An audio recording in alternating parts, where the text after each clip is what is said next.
El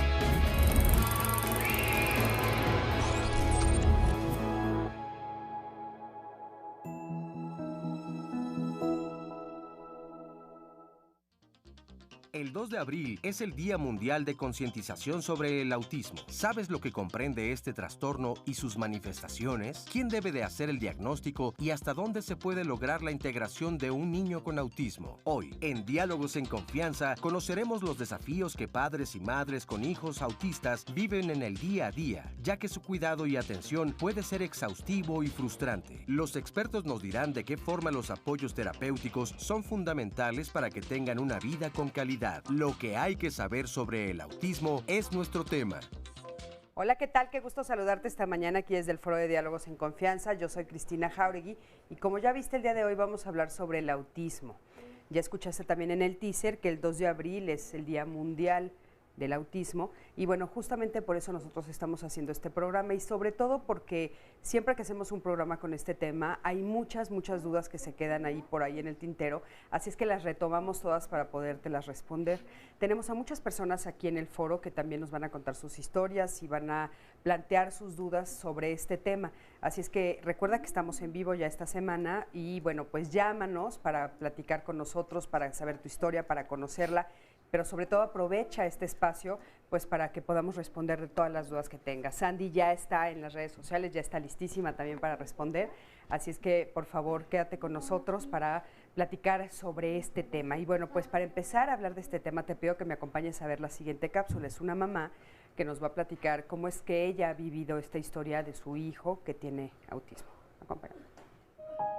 Yo me llamo Angélica Guadarrama Moreno. Tengo 46 años, tengo 2 hijos. Carlos tiene autismo, se lo detectaron a partir de los 3 años, diagnosticado en el Fray Bernardino como autismo F8, retraso mental leve.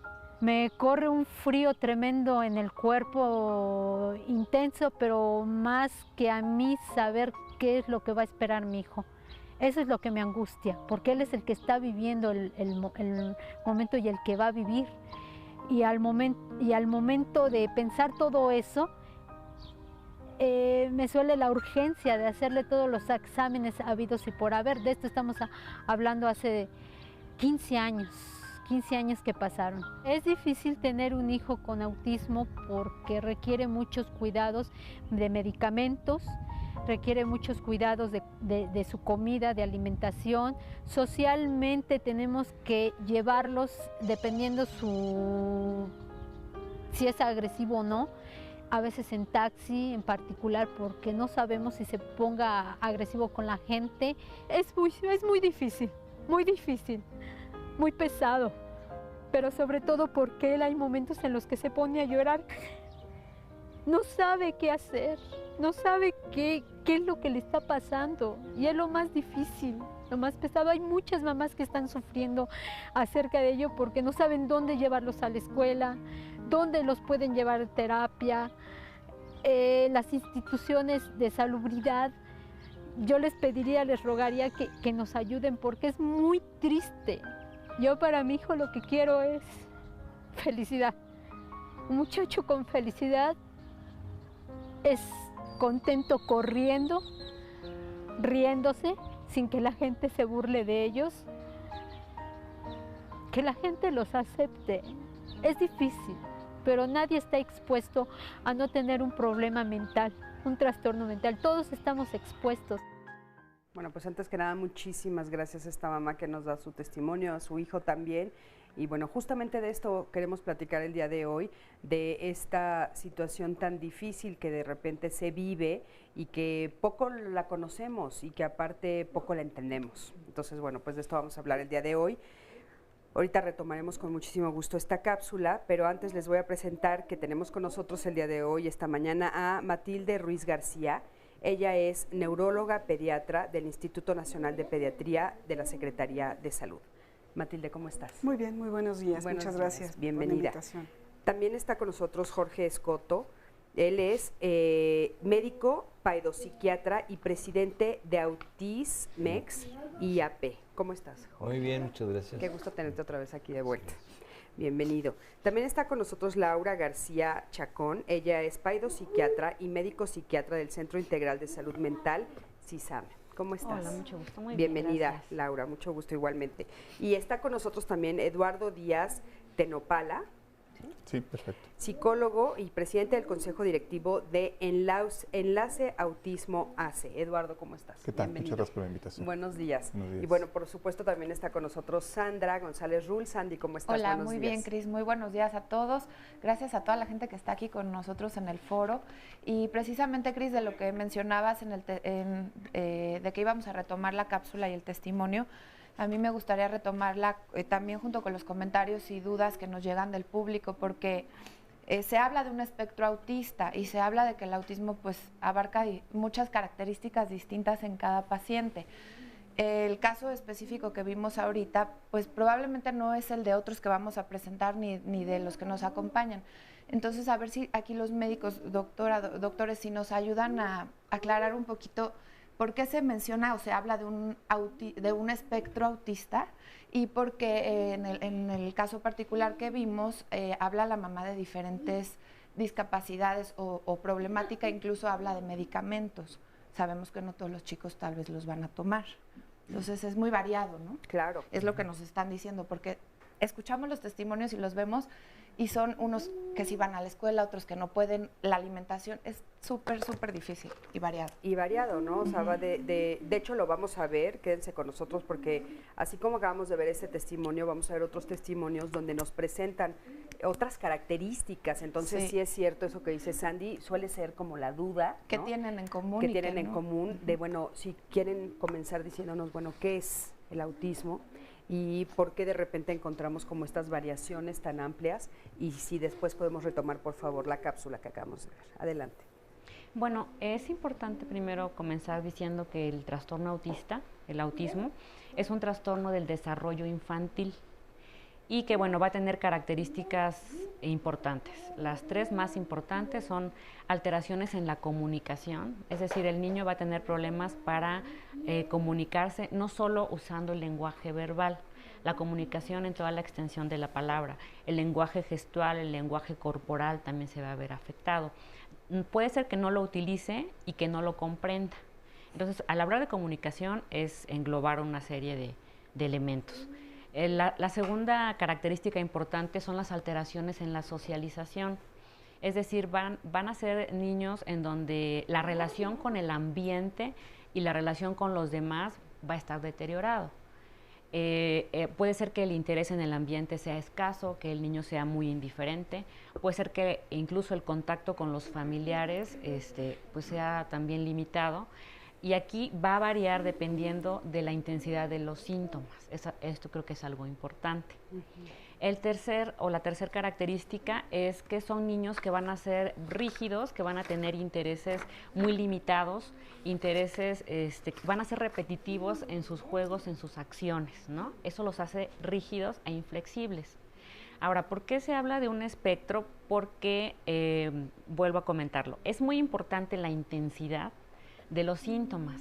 Entonces, puede ser que estemos hablando de un autismo, por ejemplo, severo, ¿no? Con síntomas severos, o un autismo ya de un más alto funcionamiento, en donde se van a compartir estas características, pero lo más importante es que las intensidades varían. Y al haber una variación en la intensidad del síntoma, la funcionalidad también va a ser diferente. Claro. Entonces, por eso en ocasiones hay confusión, porque a lo mejor escuchamos autismo y pensamos en el autismo típico, clásico, en donde el niño no tiene lenguaje, en donde el niño va a estar en un rincón con mucho balanceo, alguna estereotipia que también acompaña a los niños con autismo. Y entonces cuando vemos un niño que sí tiene lenguaje, decimos, no se trata de un niño con autismo. Entonces yo creo que la situación es ese espectro que nos dan las intensidades, ¿no? Claro. Por eso hablan ustedes de un amplio espectro, o sea, hay muchas versiones, sí, porque cuando se hablaba de esto, por ejemplo, en el 1980, que teníamos el principio del tratamiento ahí en el Juan N. Navarro, se hablaba de que era el autismo de Kanner y el autismo atípico, y se acabó. Y avanzando con el tiempo empezamos a ver que había como autismos, que les llamamos semiautismos ahora, o pseudoautismos, que son trastornos del desarrollo de otra índole, y luego una serie de autismos que van a predominar con la va a predominar la funcionalidad y otros la disfuncionalidad. Y luego viene un grupo muy curioso que sería el Kanner-Asperger, que ese es el que se ha tomado como modelo típico, que tiene dos formas de presentación, que es el síndrome fijo y el síndrome en progreso. Esto se ve solamente a lo largo de muchos años. El síndrome fijo quiere decir que ese autismo permanece de una manera más o menos inmóvil, en el que el tratamiento se tiene que dar aprovechando las áreas que no están explotadas totalmente. Pero el síndrome el móvil, el que progresa, es un síndrome de Kanner que por alguna razón, y les voy a decir la decepción que yo tuve, con o sin tratamiento progresa. Al principio uno se queda pensando que es el tratamiento, pero a veces hay ciertos niños con autismo de tipo Kanner que dejaron de ir al hospital y luego tiempo después, 4, 5, 6 años, evolucionaron progresivamente. Eso se llama el síndrome en transición. Entonces hay un síndrome fijo, hay un síndrome en transición, y entonces hablaríamos de que el espectro va desde los autismos severos hasta lo que se conoce como el síndrome invisible en el síndrome de Kanner, que es otro espectro. O sea, el Asperger tiene otra serie de características que no se puede hablar de un solo síndrome de Asperger, porque tiene también muchos modelos, el declamador, el tipo psicótico, el invisible. O sea, esto va a variar porque tendría que ver con el concepto que se tiene de curación. La gente se complica mucho al decir, no se cura. Bueno, lo primero es que habría que pensar qué es lo que se espera como una curación en psiquiatría. Si hubiera una curación en psiquiatría, yo me la tomo. O sea, ¿cuál es el modelo prístino que se va a tomar como personalidad perfecta, muy empático, muy cariñoso, muy bueno, muy socializador y muy inteligente y que hable 9 idiomas? ¿Quién tiene eso? Entonces a lo que aspiramos es a llegar a un modelo de funcionalidad adaptada que sea capaz de confrontar los compromisos que tiene en su entorno. Y estos son con 5 áreas que después hablaríamos de ellas, claro, ¿no? La normalización. Yo quiero retomar claro que sí, por esta favor. parte que comentó la doctora, es un trastorno del desarrollo. Eso implica que desde etapas muy tempranas el chico o la chica tienen una alteración en su calidad de comunicación y de socialización. Y que durante toda la etapa del desarrollo, y el desarrollo no termina hasta pasados los 18 o 20 años, va a haber una modificación en lo que nosotros conocemos como conductas normales o habituales, y en las cuales los procesos de desarrollo no se dan de manera eficiente. Por lo tanto, el chico no se comunica y puede no comunicarse desde no hablar y no entender hasta comunicarse de una manera inapropiada o inadecuada a través de gestos o de un lenguaje que puede ser poco habitual para su edad. No socializa de manera eficiente con fines como el ser humano se socializa, es un ser social que mantiene una comunicación para mantener una relación de grupo. Estos jovencitos o jovencitas no socializan de manera eficiente, tienen conductas rígidas, movimientos estereotipados, repetidos, a veces uno no entiende, se fijan y ponen toda su atención en un detalle específico que los demás no vemos o no le damos importancia. Todo eso hace que su comportamiento y su calidad de neurodesarrollo sea diferente a lo que habitualmente estamos acostumbrados a ver en el resto de la población. Okay. Hoy ya sabemos que hay muchos genes que regulan los procesos de desarrollo genéticamente determinados que no se dan en estos chicos y que de alguna manera están siendo estudiados para poder entender el por qué la comunicación de las neuronas no es tan eficiente en este grupo en particular. Y bueno, retomando la cápsula que vimos, entonces en este caso en particular, ya en la cápsula que nos sirve como ejemplo a todos los demás, ¿qué es lo que estamos viendo en esta cápsula? Mira, lo que pasa es que aquí hay como, y cambiar un poco la visión. Yo tengo una visión un tanto cuanto diferente en este sentido. Yo hablo de las condiciones del espectro autista, yo no hablo del trastorno del espectro autista. Porque para mí la condición se refiere a que son personas que así viven, así nacen y así vivirán todo el tiempo. Por supuesto. ¿Sí? ¿Sí? Entonces, a lo largo del tiempo tenemos que entender de alguna manera que la forma en la que ellos actúan y que ellos viven es así y no puede ser de otra manera. ¿Sí? Sí, a lo largo del tratamiento, a lo largo de las posibilidades que podamos encontrar en términos de la intervención que hagamos con las personas con autismo, vamos a encontrar diferentes cambios en sus habilidades y en sus retos.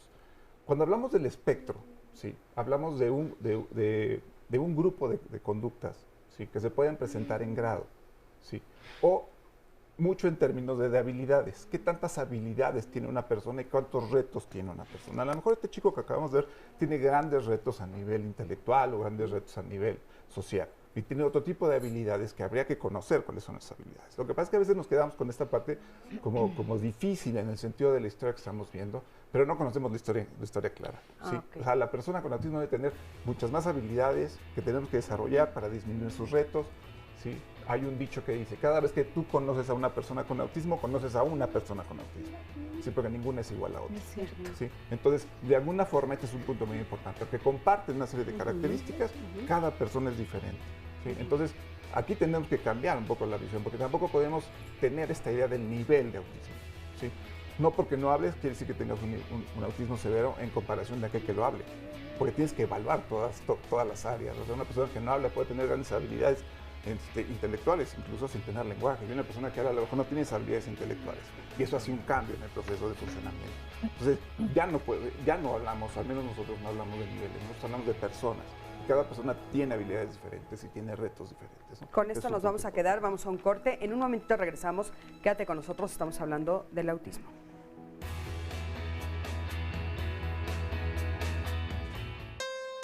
Mi familia está conformada por mi esposo, mi hijo mayor de 6 años, que es el que tiene autismo, y mi hijo menor de 3 años. Nosotros, como ya habíamos notado ciertos rasgos del autismo y habíamos investigado algunas cosas, no fue tan duro el golpe. Sí hubo lágrimas, pero en parte también hubo un descanso de saber qué tiene, porque la incertidumbre era la que nos tenía más agobiados, de no saber cómo comunicarnos. La educación también nos preocupaba, porque no sabíamos si tenía que estar en una escuela especial o si tenía que estar en una escuela normal.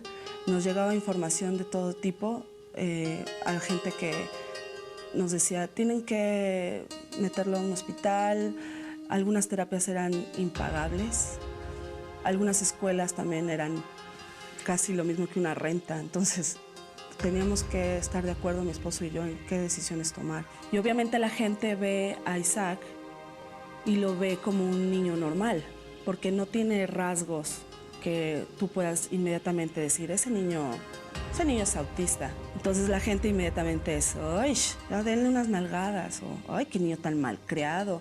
Nos han sacado del cine, inclusive porque pues, hace ruidos, hace sonidos agudos o grita.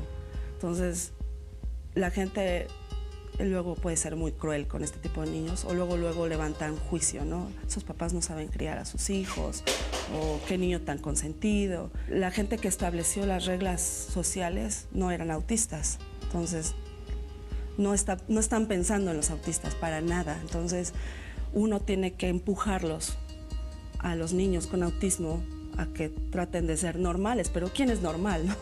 Isaac nos ha hecho más fuertes, ha hecho que salgan capacidades que no creíamos que ahí estaban, fuerza que creíamos que no teníamos, valentía que creíamos que no había.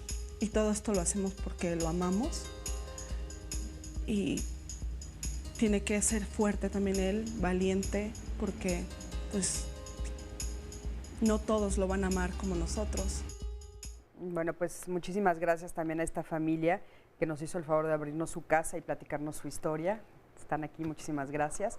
Y bueno, pues las dudas que tenemos, que están llegando muchísimas, es, bueno, ¿cómo se diagnostica? ¿Quién lo diagnostica? Sandy, por favor, sí, la pregunta que te hicieron. Aquí nos pregunta una persona, dice, yo tengo una escuela preescolar y como maestro trabajo con un niño de 2 años con características de autismo. Como carecemos de capacitación, lo canalizamos al pediatra, pero él desechó el diagnóstico. ¿Cómo decirle a los papás que el niño puede tener autismo? Los maestros y en las etapas en preescolar son importantísimos para los padres para entender esto. ¿Cómo pueden decirle a los padres que algo están observando? Hay varios niveles. Uno de lo que mencionaba yo hace rato, claro, lo idóneo es que sea el neurólogo, el neuropediatra, el paidopsiquiatra, el psicólogo, o sea, esos son los especialistas. Pero hay un diagnóstico que se hace, que yo le llamo el salón de belleza, ¿no? Que es cuando alguien dice, ay, este niño tiene algo raro, ¿no? Se habla ahora actualmente, la propuesta es que se debería hacer a los 8 meses de edad, entre 6 y 8 meses de edad, si se sospecha que el niño parece como si fuera ciego, o como si fuera sordo, o si se queda viendo la televisión aunque la televisión esté apagada. O sea, con conductas un poco extrañas. Esto, sí hay técnicas para evaluarlo, que sería el examen mental. O sea, un paidopsiquiatra sí está capacitado, pero claro, ¿quién va a ser, quién lo va a llevar? O un psicólogo, o un neuropediatra. Sí están capacitados para hacer un examen mental. El examen mental es verificar creencias. Y las creencias empiezan a aparecer muy tempranamente, entonces desde los 6 meses, entre los 6 y los 8, ya es un momento para verificar, primero si hay presencia de creencias, y segundo verificar si las creencias son verdaderas o falsas. Nosotros trabajamos con una guía que es para aplicarse en bebé y en etapa preverbal, y en cualquier persona que no habla de los 0 a los 5 años, donde se puede verificar qué creen, y si lo que creen es verdadero o es falso, y eso tiene que ver con una serie de actitudes contextuales, o sea, comportamiento contextual. Sí hay estamos hablando ya de un nivel que no es en cualquier parte, o sea, en un salón de belleza no tendrían eso, sino esto ya sería del especialista o el súper especialista. Pero, como han dicho, o sea, hay muchos niveles, entonces sí hablaríamos de diversos tipos de presentación del autismo, y ante la sospecha no hay que sospechar, habría que darle un tratamiento que, como decía Matilde, o sea, es un poco de estimulación, pero también implicaría tratarlo como si fuera autista. Total, si no es autista no perdemos nada, porque no le vamos a hacer nada grave. Pero el acercamiento de los profesores hacia los padres, creo que eso es muy importante, ¿no? Porque bueno, una de las cosas fundamentales es que el profesionista que trabaja con niños, el profesor, obviamente el pediatra, el médico familiar, debe conocer el desarrollo normal. Debe conocer cuáles son los hitos del desarrollo que un niño debe hacer en los momentos críticos del desarrollo. Uno de esos es el lenguaje y la comunicación.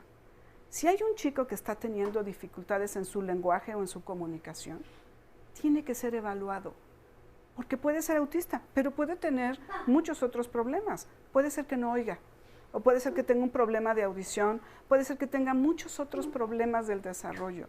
Entonces, tiene que ser evaluado ¿por quién? ¿A quién sería la primera persona que recomendarías acudir? Si un profesor identifica una conducta poco habitual en ese bebé o en ese niño pequeño de 2 años que lo diferencia del resto, yo creo que el profesor tiene toda la obligación, no de hacer un diagnóstico, pero sí decirle al papá, me preocupa la conducta de su chico, remítalo, envíelo con su pediatra, con su médico familiar. Y si el médico familiar o el pediatra, que es el primer contacto, no está respondiendo de manera eficiente, que es este caso, bueno, a lo mejor vale la pena que lo lleve con un psicólogo, que haga un perfil de desarrollo, o que lo lleve con un especialista diferente. Ahora, otra de las dudas que nos están preguntando mucho es, bueno, ¿a qué edad? ¿Hay una edad o desde, por ejemplo, este caso nos están diciendo 2 años? Pues esa edad es ideal. O sea, como dice Matilde, hay hitos en el desarrollo que son muy evidentes. Hasta la abuela puede saber, si ya, a lo mejor la mamá es primeriza y no sabe, pero si en la familia ya hubo personas que han tenido otros hijos, como puede ser la abuela que tiene otros nietos, a los 2 años sí se pueden ya ver evidencias de falta de comunicación, más que de lenguaje, que sería que el niño no responde, no da los brazos, parece como sordo, como ciego, o que tiene una conducta rara. Si esperamos hasta los 5 años y tiene problemas de lenguaje raros, ya es un trastorno crónico, aguas. Porque ahí ya pasó muchísimo. ¿Querías hacer sí, yo creo que hay una cuestión que es bien importante, que es la parte de la detección. O sea, sí es muy importante la detección. Obviamente, quienes más van a hacer la detección en ciertos momentos son los maestros. ¿Por qué? Porque le llega a la población. Es el primer maestro está muy acostumbrado a saber lo esperado en un niño, ¿sí? Ahora, aquí tenemos que ver dos aspectos. Uno son los signos de alarma y otro ya sería como el cuadro en general, ¿sí? Signos de alarma pueden ser... Hay como una lista, nosotros manejamos 6 signos de alarma de manera como más clara, ¿no? Parece que el niño no escucha, ¿sí? Te toma de la mano y te lleva lo que él quiere, ¿sí? Todas las alteraciones sensoriales, no hay un juego como sí, es decir, no juega con las demás personas como jugaría con otros niños, las dificultades, o sea, que pareciera que no escucha, ¿sí? Y las dificultades de interacción social. Ahora, Estas son 6 signos de alarma. Ahora, yo, como tratando de hacerlo fácil en este sentido, nosotros tenemos una guía diagnóstica, un filtro, ¿sí? Este filtro lo que hace es esto, es una detección, ¿sí? Entonces, este filtro está abierto para que lo use la gente que lo quiera usar. Lo encuentran en la página de nosotros, que es enlaceautismo.com. Sí, es un filtro que se llama Filtro Mexicano para la Detección del Trastorno Autista. Cualquier persona lo Cualquier puede persona, pero no es, ojo, no es un instrumento de diagnóstico. Ah, sí, porque Ojo, eso es una guía. Sí, es una guía. Sí, Únicamente es un filtro. O sea, lo aplicas y si de acuerdo a lo que dice el filtro, sospechas que el niño pueda tener autismo, tienes que canalizar a un especialista. Pero ojo, no es un instrumento de diagnóstico, no está validado, no tiene ninguna validez en ese sentido, más allá de que es una... Eso es bien importante, porque si no, de repente también hay algunos profesores que empiezan a usarla. No es un instrumento de diagnóstico, es un instrumento de detección que se pueda canalizar. Ahora, sí creo que aquí tenemos que ser poner las cosas de alguna manera un poco más sencillas para el maestro, para las personas que están en contacto en esta población. Sí, porque de repente queremos que los maestros sean todólogos. Pero además, el día de hoy, el trastorno autista es un problema médico. El diagnóstico es un diagnóstico médico en donde tiene que haber la participación de un gran grupo de especialistas trabajando. El pedagogo, el maestro, el psicólogo, la familia. Pero es un diagnóstico médico, en donde si yo tengo un chico que tiene todas las características que mencionas, por supuesto que tengo que descartar muchas condiciones médicas. Primero es que tengo que ver que el niño oiga. Por supuesto, porque si no oye tiene una conducta que podría parecer autismo. Segundo, tengo que asegurarme de que no tiene una lesión estructural en el cerebro. ¿Qué tal que tiene una de estas formas de epilepsia nocturnas en donde el paciente tiene una conducta pseudoautista? ¿Qué tal que el ambiente no es estimulante? ¿Qué tal que el chico está 5 horas en el iPad y está teniendo un problema de está hiperenfocado en un elemento electrónico que no le está permitiendo socializar? Claro. ¿Qué tal que está encerradito en su casa y nadie lo estimula? Son circunstancias que pueden parecer y que no son autismo y que hay que hacer un diagnóstico fino. Claro. Oigan, y retomando, sí, por favor. No, algo importante sobre la pregunta de quién debe hacer el diagnóstico, yo diría el experto en desarrollo infantil, él tiene que hacer el diagnóstico. Okay. ¿No? Ahora, ya se hizo el diagnóstico, ¿no? Ya pasa, ya entendimos que ya se hizo el diagnóstico. Ahora, ¿qué vamos a esperar? O sea, algunas de las dudas son, hay medicamentos, las dudas, aunque ustedes ya lo dijeron ahorita, es, ¿se va a mejorar, se va a curar, se le va a quitar? O sea, todas esas dudas, ¿nos las pueden aclarar? Ya está el diagnóstico y ¿qué tengo que esperar yo como papá, como mamá, de una persona con autismo? Aquí lo importante, bueno, como ya mencionaban, es el diagnóstico oportuno. Obviamente, mientras más tempranamente se haga el diagnóstico, el pronóstico del chico va a mejorar. Entonces, el trastorno autista es un trastorno crónico. Sin embargo, lo que sí se ha detectado es que si el chico es tratado por un equipo multidisciplinario, como comentaba la doctora, siempre va a haber avances, siempre se va a ir a la mejoría. Es decir, no va a degenerar, ¿no? Hay muchas dudas sobre la parte del tratamiento con medicamentos, hay muchas dudas al respecto. Entonces, lo que les comentamos, el tratamiento con medicamentos para el autismo es un tratamiento sintomático. Es decir, no existe un medicamento que yo diga, le voy a dar este medicamento al niño y va a socializar. Le voy a dar este medicamento al niño y va a empezar a interesarse en el ambiente. No lo existe. O sea, ¿el medicamento para qué se aplica o por qué se aplica? El chico con autismo, como cualquier otro chico, puede presentar síntomas de ansiedad, de depresión, insomnio, comorbilidades, por ejemplo, epilepsia es muy frecuente. Puede haber, hay un síntoma también que está presente que son alteraciones sensoriales. Entonces, son chicos que pueden percibir sonidos molestos. Para cualquiera de nosotros puede ser un sonido inocuo, pero para el chico es molesto. Pueden evitar tocar cierto tipo de texturas y eso los puede poner ansiosos o irritables. Entonces, de ahí se puede derivar un grado de agresividad. Es muy frecuente que nos digan, es que el chico, en la escuela sobre todo, la maestra, es que el chico de la nada empezó a pegar. Pero siempre hay que averiguar el contexto en el que se desarrolló ese episodio. En ocasiones es que el sonido de la campana, el timbre de voz de la maestra ha llegado a ocurrir, ¿no? O que por la rigidez en ese momento no le avisaron y le cambiaron de lugar al chico. Hoy no te sientas aquí, hoy te vas a pasar para acá. Entonces el chico se fue en contra del niño que estaba en su lugar, pero es por la misma rigidez. Entonces, sí se pueden llevar a cabo episodios disruptivos y solamente cuando no son manejables de manera conductual, entran los medicamentos. Entonces, el medicamento tiene un lugar específico para cada síntoma, ¿no? Entonces, lo más importante y el eje del tratamiento es el proceso terapéutico, psicoeducativo, ¿no? Entonces, claro, en el CISAME se le da un curso psicoeducativo a los papás como primer paso para el tratamiento, para que ellos se empapen de todo lo que es el autismo, conozcan el trastorno, el pronóstico, los tratamientos que existen, y también se dan cursos para profesores. Se les dan cursos variados a lo largo del año, en donde se les dan estrategias de manejo para el aula. El último que pasó fue de detección temprana, para que conozcan los focos rojos, no para que se conviertan en personas que diagnostiquen, sino para que sepan que a qué edad algo es esperado, o si ellos lo ven peculiar, lo sepan canalizar a la persona indicada. Ahora, ustedes dicen que es muy amplio, ¿no? Entonces, ¿habrá algunos chicos que sí puedan reincorporarse a la escuela? Mira, este es un punto bien importante, qué bueno que lo retomamos. Desde mi perspectiva, el mejor tratamiento para una persona con autismo es ir a la escuela. Es ir a la escuela. Sea una escuela regular, sea una escuela con apoyo de USAID, sea un CAM, un centro de atención múltiple, sea una escuela específica para personas con autismo. Independientemente de la parte médica de la que hablaba Matilde y de la que concuerdo. Es decir, tenemos que hacer un diagnóstico diferencial muy oportuno y un diagnóstico diferencial que nos permita determinar cuáles son los pasos a seguir. Pero independientemente de este proceso, sí cualquier persona con autismo tiene que acudir a la escuela, además de un tratamiento, a lo mejor de un apoyo terapéutico. La realidad está en que en la medida en la que los accedemos a que ellos puedan estar en un centro escolar, estamos dando grandes pasos. En este país todos los niños tienen derecho a ir a la escuela. Claro. Y una persona con autismo, no por tenerlo, no tiene derecho de ir a una escuela. ¿Sí? Entonces, tenemos que ser como muy claros y muy sensibles a que esta población requiere atención y requiere una atención educativa de acuerdo a sus necesidades, de acuerdo a sus habilidades, y sobre todo, esa parte tenemos que ser como muy claros en guiarlos, ¿no? Claro. En abrir ahora, esto que abres, ¿no? Aquí sobre la mesa que dices, bueno, es que es de acuerdo a sus necesidades, de acuerdo a sus habilidades, justo es ahí donde se encuentran con las trabas, claro, ¿no? Ese es el problema. Se habla de un tratamiento integral.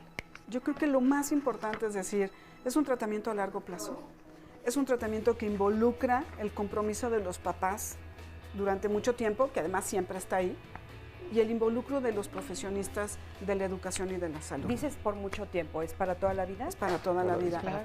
Se puede modificar, se puede modular.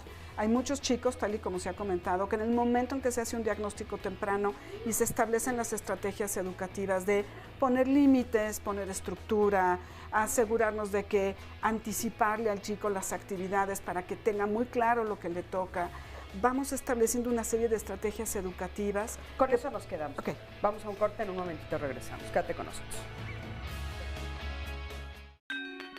Mi hija, que tiene autismo, se llama Paulina, tiene 27 años, empezó a presentar síndromes desde los 2 años y no sabíamos lo que era, y empezamos un gran recorrido por muchísimos doctores, psicólogos, terapistas, y fue cuando nos dieron un diagnóstico de autismo. Tocamos todas las puertas, todas. O sea, nuestro dinero de nuestros trabajos se iba en investigar. Fuimos a Estados Unidos, fuimos con sacerdotes, brujos, psicólogos, psiquiatras, amigos, libros, papás, maestros, y a ver qué hacíamos, ¿no? Fuimos a delfinoterapia, musicoterapia, a todo lo que nos decían. O sea, si decían agüita de Querétaro con café, agüita de Querétaro con café. Nos volteamos de cabeza. El momento más difícil para la familia fue cuando estábamos en ese entonces, ya Regina, mi hija mayor, mi esposo y yo, queriendo hacer viajes, paseos, comidas, eventos como las demás familias, y con Paulina no lo podíamos hacer, porque no sabíamos cómo iba a reaccionar ella, y a veces pues nos teníamos que regresar de los lugares o no ir. Entonces, que nos empezaban a invitar y no cabíamos con ellos, ni ellos con nosotros, no nos entendían, y nosotros a ellos tampoco. El apoyo de mi esposo en el proceso de Paulina ha sido lo mejor que he tenido. Siempre se lo he dicho a él y a mi familia, a mis amigos, que lo mejor que tiene Paulina es su papá. Ella abraza muy poco, abraza padrísimo a su papá. Y yo a veces le quisiera decir que quisiera ver que ya está en un camino a los 26 años que tiene, que su hermana ya ha llevado, ¿no? Nuestro miedo, nuestra tristeza es que nosotros un día ya no vamos a estar para darle el beso en la noche, para cuidarla, ¿no? Que la traten como nosotros, como una princesa. Hoy es un día para ser feliz. Así es. Bueno, pues muchísimas gracias también a esta familia que también nos abrió las puertas de su casa para platicarnos de su historia, y esto nos hace ver, pues bueno, todas las variantes, ¿no? Desde el primer testimonio que vimos hasta este son cosas diferentes, entonces por eso de repente es la duda, ¿no? Matilde, pero bueno, te dejé antes del corte a la mitad. ¿Quieres completar algo, por favor? En realidad, primero puedo decir que no hay un marcador biológico. Un marcador biológico es te tomo una muestra de sangre y sé si tienes diabetes o no tienes diabetes. En autismo no hay un marcador biológico, aunque hay algunas enfermedades que se demuestra una alteración genética, como esclerosis tuberosa, como fenilcetonuria, que pueden dar autismo.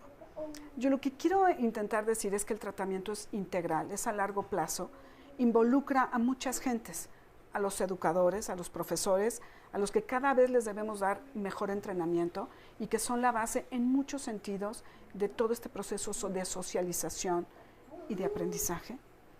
Obviamente los psicopedagogos, obviamente el médico y los papás y las diferentes terapias. Existen el papel muy puntual del fármaco, de los medicamentos, cuando hay un síntoma que modular o cuando hay una circunstancia muy especial. Estamos llenos de terapias alternativas y yo quiero apuntar que hay algunas de ellas que pueden tener cierto sustento científico, pero la gran mayoría de las terapias alternativas no tienen un papel real en el tratamiento del autismo y desgraciadamente llenan a los papás de tantas ilusiones que no importa lo que cuesten y descapitalizan a una familia en muchos sentidos que tiene que invertir un gran esfuerzo económico y de tiempo porque todos estos tratamientos cuestan mucho dinero y mucho esfuerzo. Y si yo voy a invertirle... ¿Podrías nombrarnos algunos para que nos quede como claro de estas terapias alternativas? Por ejemplo, nos están preguntando en las redes sobre el dióxido de carbono. Sí, están los tratamientos con ozono, que es un gas que se aplica por vía rectal. Y que supuestamente mejora la oxigenación cerebral. La cámara hiperbárica también es otro de ellos, los electromagnetismos, las terapias con iris, las dietas en las que limitan muchos alimentos, el trasplante de células madre, la administración de lo que se llaman factores de crecimiento de borrego, de pato, de conejo. O sea, una serie de tratamientos que además están acompañados de muchos testimonios de gente que a veces es muy poco honesta y hace que las familias realmente inviertan todo lo que tienen por este tipo de tratamientos y no va a haber cambios. No va a haber cambios. Es que hay una cosa interesante en esto que tú mencionas. Yo dije al principio del programa que hay dos versiones, independientemente de todos los autismos que pueda haber, hay dos tipos de presentación, el síndrome fijo y el síndrome de transición. Eso es un poco más complicado hablar de ello. Pero a veces coincide con que lo llevan a una terapia de estas curiosas y es un síndrome de transición. Y no lo hicieron una evaluación de entrada, que sería perfil cognitivo, perfil de desarrollo, cuantificación y caracterización del autismo y además problemas asociados. Eso se tendría que hacer ante cualquier aplicación de tratamiento. Primero hay que tener un perfil, un diagnóstico de desarrollo, ya lo repetí. Y de eso entonces probaríamos la dieta o lo que sea, a ver si funciona y le daríamos un tiempo para probar su eficacia. Es igual que cualquier tratamiento. Un niño que entra en un tratamiento psicopedagógico, pues, ¿qué es lo que le vamos a tratar? O sea, como decían de los medicamentos, ¿cuál es el tratamiento farmacológico del autismo? Pues, ¿qué le duele? ¿No? O sea, ¿qué tiene? ¿Qué necesita? Es cualquier cosa. Entonces, aquí a veces coincide con que le dieron tal dieta, pero era un síndrome en transición. Y los padres se apegan a la dieta o al tratamiento que haya sido porque piensan que eso fue lo que lo mejoró, pero en mi experiencia, y yo creo que en la experiencia de todos ustedes también lo han visto, hay pacientes que mejoran con o sin tratamiento, que eso es el síndrome en transición. Es que eso nos están preguntando. ¿Qué quiere decir con transición para las Transita a la funcionalidad. se dice muy comúnmente que no existe la gente normal, perdón, pero sí existe. Y hay criterios médicos para establecer los criterios psicológicos, etcétera. Son 5 áreas, lo voy a establecer. Lo primero es que debe haber un equilibrio más o menos somero de bienestar físico y emocional, que al cuerpo no le duela nada y que la persona esté en un estado emocional que le permita salir de su casa. Eso es lo primero. Si eso no se da, necesita un médico que le dé una medicina para la infección. Puede tener cardiopatía, diabetes, epilepsia y puede ser normal, sí, si esto se controla médicamente. Segundo, si esto es lo más importante, si esto está controlado en jerarquía, lo segundo debe haber autonomía. Una persona normal tiene cierto nivel de autonomía, puede hacer ciertas cosas por sí misma, vestirse, comer, dependiendo de su edad y de su contexto, pero tiene que haber autonomía. En los autismos severos lo que procuramos es el número 1 y el número 2, que eso es lo que se busca, que haya, dice la mamá, es que yo me conformaría con que pueda ir a un restaurante y estarse tranquilo, ¿no? 2, pues que pueda vestirse. Que pueda ir al baño. Que pueda ir al baño, ¿no? que pueda sacar las cosas del refrigerador. Si eso lo tenemos, 3, independencia en intereses. Esto tendría que ver que las personas normales hacen algunas cosas de su propia iniciativa, o sea, les gusta ver la tele, armar rompecabezas, jugar, hacer ciertas cosas. 4, que vaya a la escuela, o que reciba una terapia, o que ejerza una profesión, o que ejerza un negocio. Una persona normal debe de tener uso de sus recursos, porque si no, no hay ni autonomía, ni independencia, ni salud, ni nada, porque son los demás los que se ocupen. Y 5, que es el que menos se logra en el espectro autístico, y hablaríamos ahí hasta la versión del Asperger invisible, que es la socialización.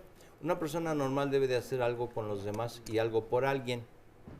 Se puede cuidar a un niño, puede asistir a una fiesta.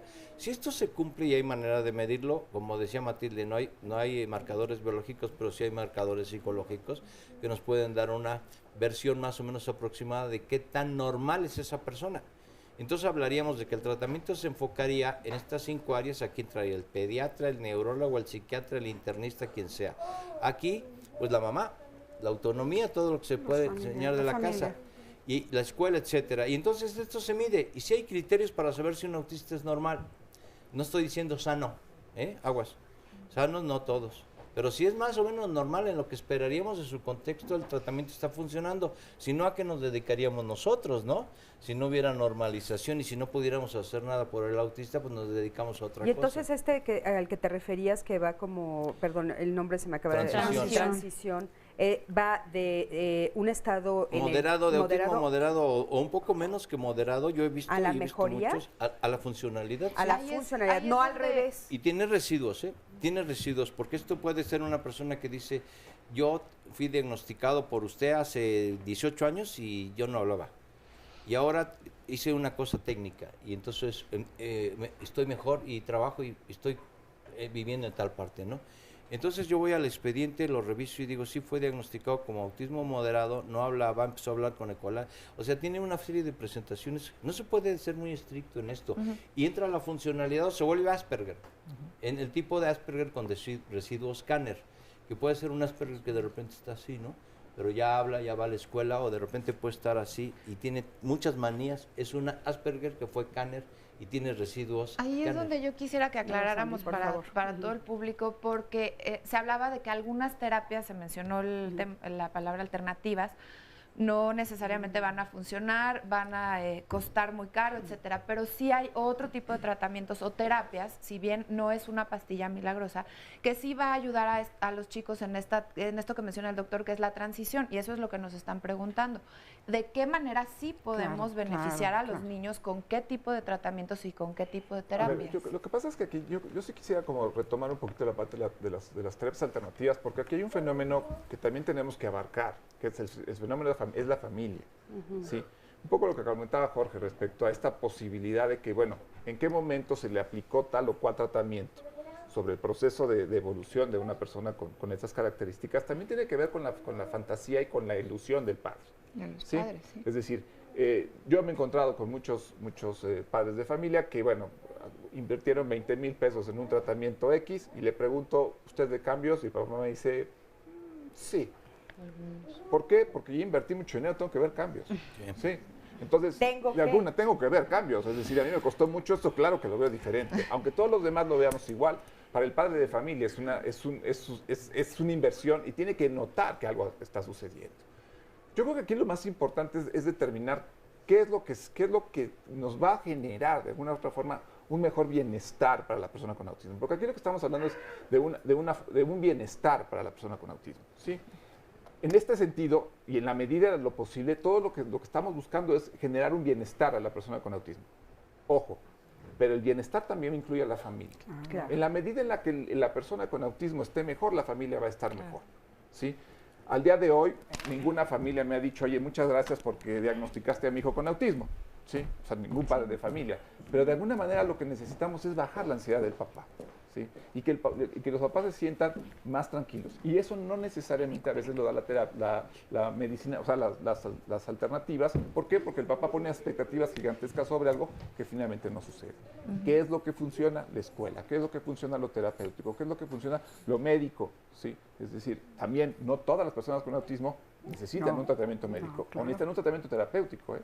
Lo que sí necesitan es ir a la escuela. Ni necesitan lo mismo. Claro. No. Eso es importantísimo saberlo, ¿no? Importantísimo esa parte porque la familia es importante también tomarla en cuenta, por supuesto, Matilde.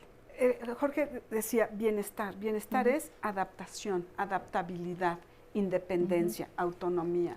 ¿Qué es lo que yo busco con el trabajo día a día? Es establecer una estrategia que involucre la posibilidad de que ese jovencito o jovencita asiste a una escuela y logre lo que logran otros chicos, socializar y aprender.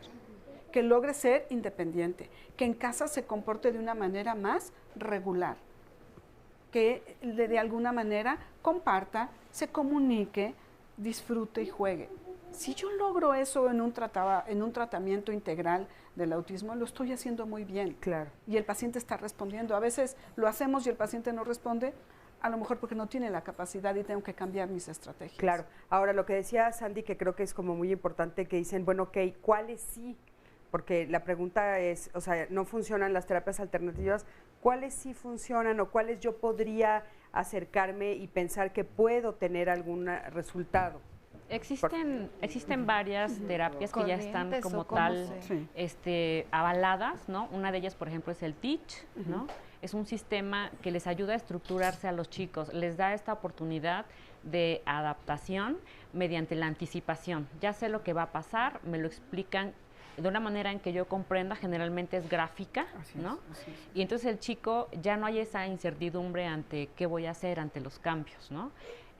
También existe el ABA, claro que la cuestión conductual es muy importante, va a haber situaciones o conductas generalmente, disruptivas, desadaptativas, que van a estorbarle al chico para que tenga ese funcionamiento y adaptación en un entorno regular. Entonces, de lo que se trata es, mediante técnicas conductuales, tratar de extinguir, ¿no?, estas conductas que le estorbarían y hacer que él adquiera habilidades de conductas que son más adaptativas, ¿no? Hay algunas otras técnicas, floor time, por ejemplo, es el trabajar en juego, en piso con ellos. Vaya, ya hay técnicas que sí están avaladas, que funcionan, que son útiles, ¿no? Pero quisiera mencionar algo importante, que yo creo que algo que da pie a que existan muchas terapias alternativas es que desafortunada o afortunadamente, no lo sé, no existe un estudio en donde yo pueda ver, el papá quisiera, ¿no?, que se le mandara a hacer un electro, una tomografía, una resonancia y que pudiera ver, aquí está el autismo, sí señor, sí señora, tiene autismo, ¿no? Entonces, como no lo existe, como el diagnóstico sigue siendo un diagnóstico clínico de la historia del desarrollo del chico, de la observación directa del chico, de conocer al chico y cómo ha sido su desarrollo, esto yo creo que les genera mucha duda e incertidumbre. Claro. Entonces no hay una causa única. De buscar otras alternativas. Exacto, no hay una causa única, no está aquí, entonces yo voy a buscar otras maneras. Sí, claro, y si llegan y me dicen que con el agüita de Querétaro, como decía la mamá, el testimonio, pues voy a ir por el agüita de Querétaro. Y es válido porque el papá quiere que el niño mejore. Y claro, que también lo que buscas es la mejoría. Les da la tranquilidad de saber que hiciste todo lo humanamente posible por tu hijo. Ahorita regresando al corte, seguramente los papás están en el estudio, nos van a ayudar. Sí. con este tipo de comentarios, porque uno, como decía el testimonio, se voltea de cabeza. Claro, te volteas de cabeza. Bueno, pues estamos aquí en Diálogos en Confianza, vamos a un corte, en un momento regresamos, quédate con nosotros.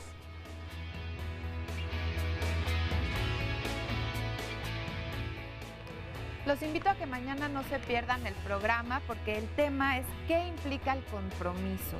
El filósofo y teólogo francés Torralba nos explica, nos dice que el compromiso no es un valor de moda y en épocas pasadas se hablaba del compromiso como con una connotación positiva. Sin embargo, ahora pues parece que esta palabra ha desaparecido o muchas veces hasta causan algunas personas miedo, causa dudas o pavor también. Entonces, para ustedes, ¿qué es el compromiso? ¿Es solamente con la pareja, con el trabajo, contigo mismo? ¿Qué significa para ti el compromiso? ¿Es algo positivo? ¿Es algo que contribuye a los demás? ¿Algo que contribuye con el tiempo? Háznoslo saber para que mañana participes en el programa de miércoles ¿qué implica el compromiso? Vamos ahora a un resumen de lo que se ha dicho y a un testimonio más sobre el tema del autismo. El autismo es un trastorno del desarrollo infantil. Va a tener características importantes. Las tres más importantes son alteraciones en la comunicación. La segunda característica importante son las alteraciones en la socialización. La tercera característica es que son niños que van a ser rígidos, que van a tener intereses muy limitados. La gente se complica mucho al decir, no se cura. Bueno, lo primero es que habría que pensar qué es lo que se espera como una curación en psiquiatría. A lo que aspiramos es a llegar a un modelo de funcionalidad adaptada que sea capaz de confrontar los compromisos que tiene en su entorno. Es un trastorno del desarrollo. Desde etapas muy tempranas, el chico o la chica tienen una alteración en su calidad de comunicación y de socialización. Tenemos que entender de alguna manera que la forma en la que ellos actúan y que ellos viven es así y no puede ser de otra manera. Cuando hablamos del espectro, ¿sí? Hablamos de un grupo de conductas, ¿sí? Que se pueden presentar en grado, ¿sí? O mucho en términos de habilidades. Si hay un chico que está teniendo dificultades en su lenguaje o en su comunicación, tiene que ser evaluado, porque puede ser autista, pero puede tener muchos otros problemas. El trastorno autista es un problema médico. El diagnóstico es un diagnóstico médico. Claro. El experto en desarrollo infantil, él tiene que hacer el diagnóstico. Okay. ¿No? El mejor tratamiento para una persona con autismo es ir a la escuela. Soy Juan Ángel y tengo 11 años. Soy tía de Juan Ángel y cuido a Juanito porque sus papás trabajan. El tipo de autismo que tiene Juan Ángel es de alto rendimiento. Criar a Juan Ángel es un poquito complicado porque es muy enojón en algunos puntos, muy buena gente en otros y muy ingenuo. Entonces, prácticamente el estarlo cuidando, el estarlo viendo es estar atrás de él, porque luego también es muy travieso y en sus travesuras puede tener un accidente con él. Cuando le dicen a mi hermana que Juan Ángel tiene autismo, nosotros como hermanas entramos a cubrir. ¿Por qué? Porque mi hermana cae en depresión. Cuando diagnostican a Juan Ángel con autismo fue muy difícil, la verdad, cuando nos lo dijeron. Fue primero la negación y el decir por qué a nosotros nos tocó tener a un niño con ciertas características distintas. Mi hermana nos ayudó a buscar información, no a quedarnos así que buscando culpables, sino ella nos ayudó a buscar opciones y a buscar dónde pudieran ayudar al niño. Ahorita te podría decir que es una bendición tener un hijo con autismo. Al inicio fue muy difícil. Nos ha ayudado a lo mejor a nosotros de cierta forma integrarnos de forma familiar. Difícil a veces integrar a su hermanita también, porque también dice, a ver, ¿por qué lo tratas si yo soy la más chica, si yo soy la niña? Entonces, a veces ese tratar de conjugar las cosas son las que se nos complican, pero pues, bueno, son de las cosas que tenemos que también nosotros saber sobrellevar, ¿no? Y saber arreglar. Cuando uno se da cuenta de lo que es esa enfermedad, pues sí es algo complicado, es muy difícil aceptarlo. es primero pues reclamar a Dios el por qué a mí me tocó y no a otras personas. Pero después, con el paso del tiempo, pues es muy bonito conocer a un niño así y ser su padre. Es una persona muy cariñosa, busca mucho que lo apapachen, que lo consientan. Aún así, aunque hace sus berrinches, de repente está enojado, pero siempre busca el cariño. Entonces es algo muy bonito, diferente, pero muy bonito. Bueno, pues ya estamos de regreso y una vez más le agradezco a esta familia, por supuesto, por su testimonio. Y aquí tengo también a muchas familias que nos quieren platicar. Por ejemplo, Miguel, ¿cómo estás, Miguel? Miguel Ángel Ponce. Bienvenido. Les presento a mi hijo, Miguel Ángel Ponce González. Él tiene autismo con un atraso mental leve. Actualmente tiene 21 años. Se ha socializado mucho a base de estar con él trabajando. Actualmente se le atiende en el Centro de Salud CISAME. Ellos nos han ayudado muchísimo, concursos para los padres y orientación. ¿A qué edad te lo diagnosticaron? A los 3 en el Navarro. Posteriormente estuvo hasta los 16 años y de ahí lo pasé al CISAME, en el cual se le sigue atendiendo. Oye, ¿y él es tu único hijo? Tengo otro de 19 años que está bien y una hija mayor. Mayor que él. Y entonces, bueno, ¿cuál es tu expectativa? ¿Qué es lo que quieres que logre? Él, pues, que se socialice más, que haya más atención. No nomás que se les atienda a los niños de una edad de, como en el Teletón, hasta los 10 años. O en el Navarro hasta los 18. Hay gentes con autismo más grandes, ¿verdad? Y debe de haber más orientación, más comprensión hacia ellos. ¿Y hacia los papás qué opinas? A los papás concursos, a los maestros, orientación. Muchísimas gracias, Miguel. Gracias por estar aquí, gracias por venir. Gracias. Y bueno, por acá tengo a ¿Tania? Tatiana. Tatiana, ¿cómo estás, Tatiana? Bien, gracias. Tú tienes 2 hijos. Yo tengo 2, uno de 4 y otro de 6 años. Me diagnosticaron al primero a los 3 años. Él desde el principio yo notaba cosas diferentes. En cuanto al segundo, él hablaba y todo, y al año y medio se me apagó. Dejó de hablar, de mirarme, muchas cosas.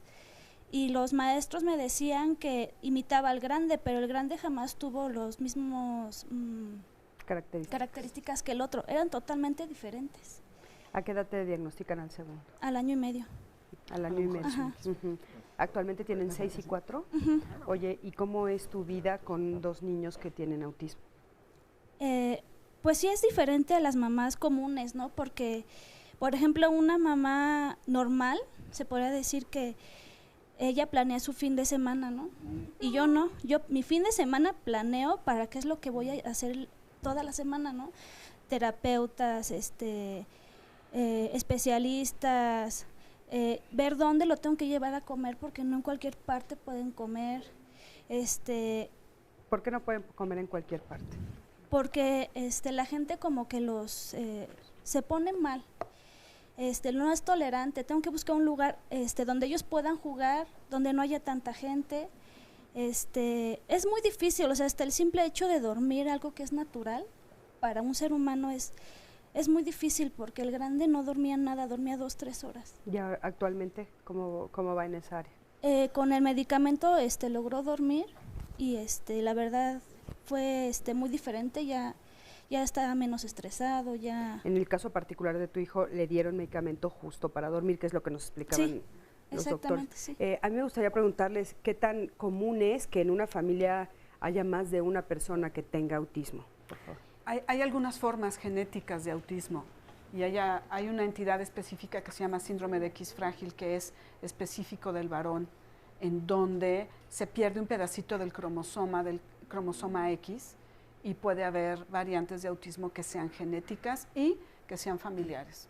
Se supone que dentro de la frecuencia de los autistas hay mayor posibilidad de que cuando hay un chico con autismo en la familia pueda existir un segundo paciente, y entonces sí se tienen que hacer estudios genéticos específicos. También, desde el punto de vista sencillo, digamos, para que la gente pueda comprenderlo un poco, lo que dice Matilde es como también gemelos, etcétera, ¿no? Pero también a veces el padre o la madre pueden tener una forma atenuada del síndrome.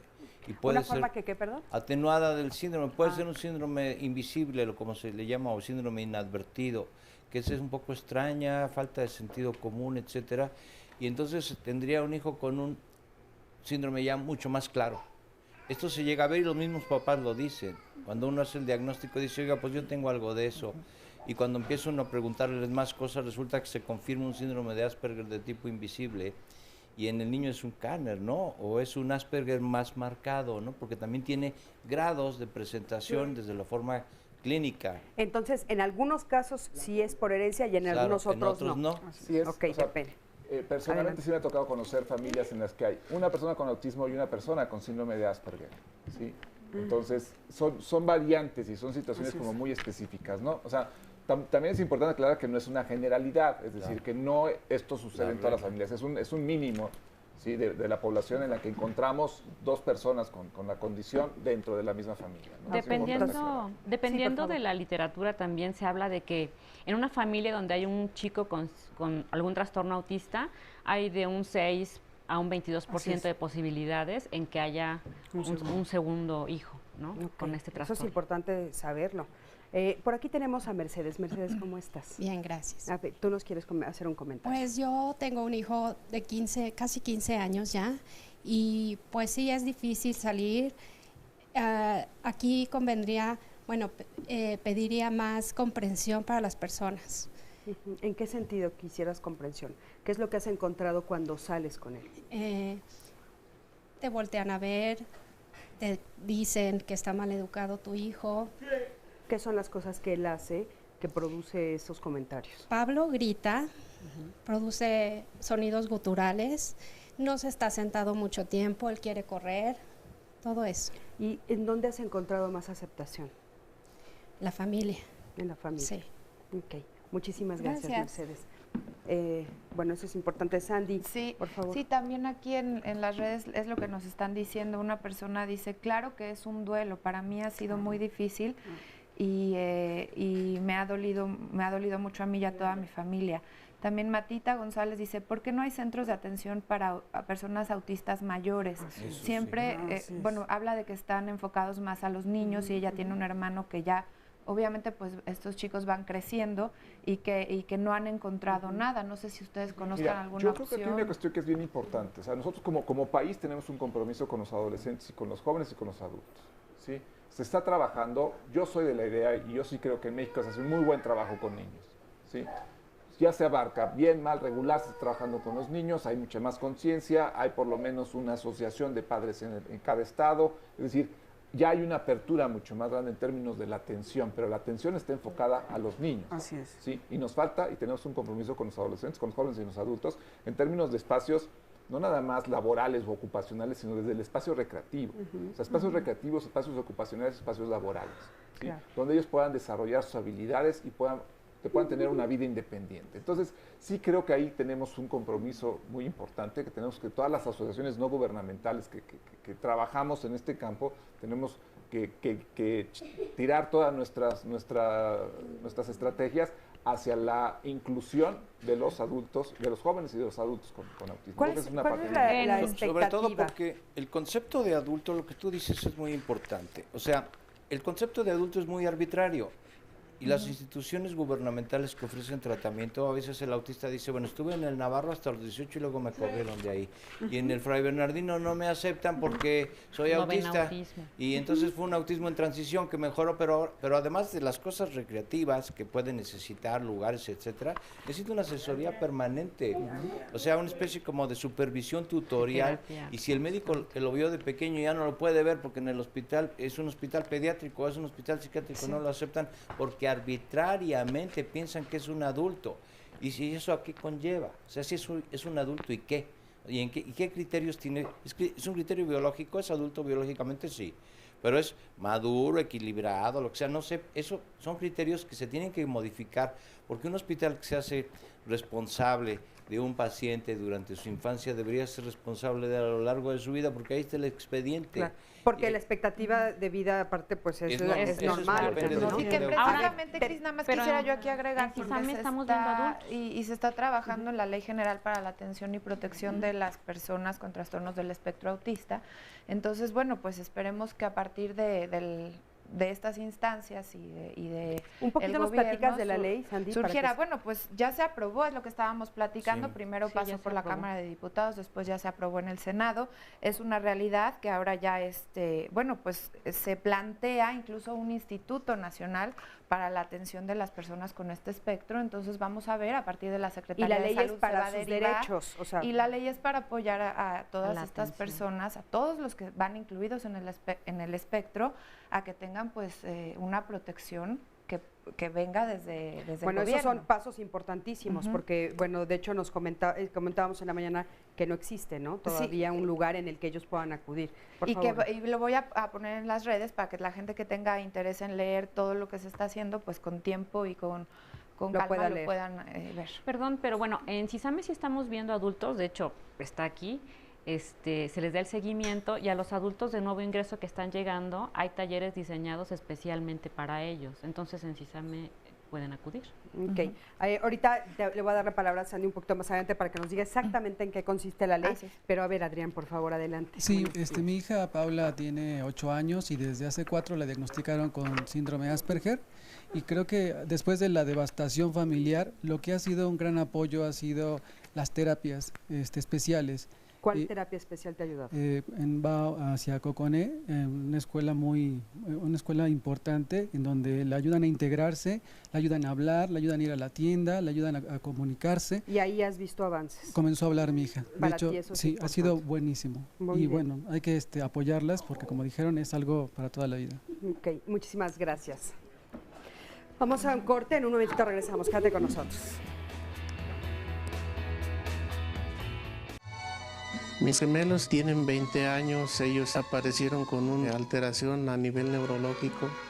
Fueron detectados a la edad de 8 años por medio del psiquiatra. Desde chiquitos, pequeñitos, en la primaria nos los aguantaron nada más como 2 horas. Uno de ellos le gusta cantar. Así como me ves, con todo y mis defectos. Cuando acudió a la escuela, se la pasó toda la clase cante y cante, a la edad de 5 años. Entonces, pues, todos los niños de ahí pues, estaban asustados, decían que qué pasaba. Y el otro se dedicó a agarrarle los útiles a los demás niños. Entonces, me decía la maestra que no los podían tener ahí. Mi esposa y yo nos sentimos realizados y nos sentimos afortunados porque los hemos visto realizarse en lo que a ellos les gusta. Ha sido mucho sacrificio en ir y venir, pero ha valido la pena. Bueno, lo que les platicaba de la ley que mencionábamos hace ratito, la Ley General para la Atención y Protección a Personas con Trastornos del Espectro Autista. Bueno, pues son varios artículos, pero se habla de que va a ser una disposición del orden público, de interés social y de observancia general en toda la República. Y la ley tiene por objeto impulsar la plena integración e inclusión a la sociedad de las personas en la condición de los trastornos del espectro autista mediante la protección de sus derechos y necesidades fundamentales, los mismos que son reconocidos en la Constitución Política de los Estados Unidos Mexicanos y en tratados internacionales, sin perjuicio de los derechos tutelados por otras leyes u ordenamientos. Es decir, se busca su protección, su bienestar. Vienen muchísimos apartados, los principios fundamentales que deberán contener las políticas públicas en materia del fenómeno autístico, es decir, que tengan autonomía, dignidad, igualdad, inclusión, inviolabilidad de los derechos, justicia, libertad, respeto, transparencia, y se reconocen los derechos fundamentales de las personas y de sus familias y vienen desglosados. Está muy interesante para que la puedan consultar ustedes en la red. Claro. Vamos a ponerles la liga. Y es un avance importante porque aparte con eso se pueden ellos secundar, ¿no? Para pedir lo que realmente tienen ahora ya derecho. Exactamente, y estamos también, tuve la oportunidad de leer lo que se ha hecho ya en otros países, en algunos países de Europa, en Argentina, en Perú, en Latinoamérica, en el caso también en Europa, en el caso de España y Dinamarca, y hay grandes avances, entonces bueno, ojalá que para allá estemos copiando este tipo de opciones, ¿no? Muy bien. Pues bueno, por aquí tenemos a Carla. Carla, Hola, ¿cómo estás? Buenos días. Buenos días. Bueno, yo tengo un niño de 8 años. A mí, la verdad, el mejor consejo que le puedo dar a mamás es la escuela. La escuela es esencial para estos niños. Mi niño escuela? Ahorita está yendo a una escuela especial, se llama Coconé. Ahí sí optaste por una escuela especial. Sí, la verdad yo no creo que México esté preparado para una inclusión escolar a estos niños a unas escuelas regulares. En primera, porque las maestras no están suficientemente informadas, a veces ni los papás estamos suficientemente informados. Entonces opté por una escuela especial. En esta escuela especial se hace un programa para cada niño, dependiendo de las habilidades que ellos van desarrollando de manera individual. Entonces eso es bien importante porque ningún niño es igual. Si no, niños regulares no son iguales, los niños con autismo tampoco lo son. Él ya ahorita habla, él empezó a escribir, él empieza ya a identificar los números hasta el 30, entonces yo creo que al trabajar con ellos, llevarlos a la escuela y trabajar en casa y estar con ellos es muy importante. Mi niño estuvo medicado, ahorita ya decidimos retirárselo el año pasado. Pero la medicina era ¿por qué? ¿Qué razón? Pues según me decían que era para que él tuviera más periodos de atención. Pero yo tenía mucho miedo de quitárselo, me atreví, se lo quité y mi niño avanzó y sigue avanzando. Entonces es trabajo, es trabajar y trabajar con ellos. Ahora, eso sí sería importante puntualizar que esas decisiones hay que tomarlas en conjunto con el médico, ¿no? Si nos quieren decir, por favor. Sí, evidentemente el tratamiento médico debe personalizarse igual que el tratamiento educativo. Y muchas veces yo coincido con la señora que primero necesitamos probablemente insertar al chico a un sistema que le enseñe cómo funcionar, y a veces son transitorios los pasos por escuelas de educación especial o escuelas de entrenamiento especial para que después se inserten a las escuelas normales o regulares, en donde tiene que haber cierta buena disposición y entrenamiento del pedagogo. Claro. Ahora, lo que hemos escuchado mucho es esto de que los papás toman las decisiones ellos solos, de repente, de seguir o no seguir un tratamiento. ¿Qué opinan de eso? Bueno, esto tiene que haber una prescripción médica. Y entonces si la mamá lo obedece o no lo obedece, va a depender ya de la actitud que ella tome. Lo primero que hay que entender, en cualquier caso, es que el niño con autismo no sabe que es autista. Eso es lo primero, porque si no, no lo entendemos. Tiene muchas cosas de un niño común y corriente. Entonces, volviendo a lo de la escuela, ¿qué es lo que le proporciona a la escuela? ¿Para qué va a la escuela? ¿Para saber quién descubrió América? Etcétera. O sea, es un método informativo, es una inclusión en el mundo social, es una parte de la socialización, pero ojo, también puede haber bullying, también le pueden pegar, también se pueden burlar de él. O sea, es un entrenamiento social y también es una forma de convivencia y también es una forma de información. A mí no me preocuparía mucho que pasara de año, a mí lo que me importa es que vaya a la escuela. Claro. Porque a lo mejor puede tener una inteligencia suficiente, pero que no sea capaz de cumplir con los requisitos que pide un examen. Okay. Antes Laura, se decía que no se podían valorar psicológicamente. Vamos a oír a Karina, por favor. Hola, buenos días, gracias. Yo soy mamá de Dani, un niño de 8 años, tiene autismo, estuvo asistiendo a Coconé, me ayudaron muchísimo, es una gran escuela, creo que le dieron las herramientas necesarias para poder desarrollar otras habilidades. Lo cambié de escuela, ahorita está en una escuela pública. Me está costando mucho trabajo porque no hay sensibilidad del cuerpo docente. Yo soy como la loca que llegó a hablar de autismo. Me he preparado lo más que puedo sin querer ser como terapeuta, pero soy una mamá que me gusta difundir, hablar de autismo, porque creo que esos espacios públicos también son necesarios para nuestros niños. ¿Y cómo fue recibida esta forma tuya de acercarse a hablar del autismo en esta escuela pública? Muy bien, bueno, en Enlace Autismo y Coconé, yo agradezco mucho el apoyo que me han dado. Generan cursos y talleres, seminarios, simposiums. Yo procuro siempre estar ahí, salvo cuando el trabajo no me lo permite. Entonces yo llego a la escuela y promuevo todos esos cursos y de repente, por ejemplo, tienen ahí un psicoanalista que me dice que son alucinaciones, las crisis que muchas veces llega a tener Daniel. Y bueno, lo que me gusta de esa escuela es que puedo estar todo el día si quiero ahí, viendo para que no lo maltraten ni sufra bullying. Sé que no puedo estar pegada a él porque tampoco estoy todos los días, pero sí me ha costado mucho trabajo romper esas ideas falsas o equivocadas o antiguas, ¿no? Teorías como la de la madre nevera, en donde te dicen que tú tienes la culpa de que tenga autismo, y yo no me voy a rendir, ¿no? Yo sé que tienen que cambiar las cosas y que está en nuestras manos. También participo en Apapache-A, es una asociación de padres. Estamos unidos y la verdad a mí me ha ayudado mucho estar con otras mamás que pasan y que buscamos esas oportunidades. Muchísimas gracias, y eso también vamos a ponerlo en las redes para que cualquier papá que necesite ese apoyo pues se acerque. Muchísimas gracias. Laura, querías hacer un comentario. Sí, bueno, de la mami anterior, la parte del tratamiento en los chicos con autismo, la primera línea siempre será la parte conductual para problemas de inatención, hiperactividad. Siempre tenemos que intentar esta parte. Solo cuando vemos que ya no es posible, si estamos llevando los límites de manera adecuada, tanto papás, maestros, bueno, ya ocupará el lugar el medicamento. Ahora, respecto a retirarlo, bueno, obviamente lo ideal es que haya mucha comunicación y confianza con su médico. Esa es la parte más importante. Si no se trabaja en equipo, pues obviamente el que va a salir perjudicado es el chico. Entonces, bueno, lo ideal es yo tener la confianza con mi médico y decirle, oiga, estoy viendo esto, esto y esto, ¿qué ocurre? ¿Qué pasa? ¿Qué espero ver con el medicamento para ver que funcione, ¿no? Y juntos tomar la decisión en el sentido de, yo decidí quitárselo como mamá, ¿no? Bueno, yo le indico cómo se hace el retiro. Y respecto a lo segundo de las escuelas, desafortunadamente nuestros niños con autismo no tienen un lugar, o sea, no caben en una escuela de educación especial CAM, ¿no? Que es las escuelas de gobierno.